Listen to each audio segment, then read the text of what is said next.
মইতো যাবলৈ অথনিৰ পৰা বহিয়ে আছোঁ। তুমি মোক গৰমখনত এনেকৈ গৰমত এখন ফেনৰ বতাহও নাই মোক বহাই থৈ গাইজ আজি গৈ আছোঁ এতিয়া আমি দুটাই তাই মানে স্কুলৰ কিবা বহী এখন লাগে বহীখন বিচাৰি যাম আৰু তাৰপিছত আমাৰ ওচৰতে এখন একদম কম দামত বজাৰ পায় তাতে লৈ যাওঁ চাওঁ কি হয় এইজনী মানে ওলোৱা মানে একো নকৰে নে নেল পলিচ লগায় নে লিপষ্টিক লগায় নে ফুট লগায় নে কাণফুলি পিন্ধে নে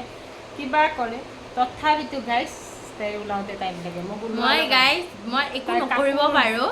বাট মোক মানে এনেকুৱা হয় মই ক'ৰবাত যোৱাৰ আগত মই 4টা কাপোৰ সলাম আৰু মোৰ ঘড়ীটো বিচাৰি নাপাম মোৰ ক্লিপটো বিচাৰি নাপাম মই কিবা এইবোৰ মানে এই দুটা বস্তুতে তাই কাপোৰ কোনটো পিন্ধিব সেইটোতে তাই লাগিলে আৰু মই মোৰ মাৰ মানে ইমান 10টা মেকআপ কৰিলেও মা মানে পটককৈ হৈ যায় 10টা মেকআপ বিনা মেকআপ কৰোঁ মই মোক চবে জানে বিনা মেকআপ মেকআপ কৰোঁ নেকি গাইজ মই অকল ক্ৰীম হওঁ ক্ৰীম ফাউণ্ডেশ্যন সোপাতে থোপা মুখত সেইবোৰ সেইটো কেতিয়াবাহে ঘহোঁ বিয়া বাৰুত গ'লে এনেইতো বিয়া বাৰুৰ কথা ষ্টিল লিপষ্টিক লগোৱা কিবা কিবিটো লগোৱা ন তুমি বাট ষ্টিল তোমাৰ জল্দি হৈ যায় মই একো নকৰোঁ মই বহুত মানে মোৰ এনেই নেচাৰেল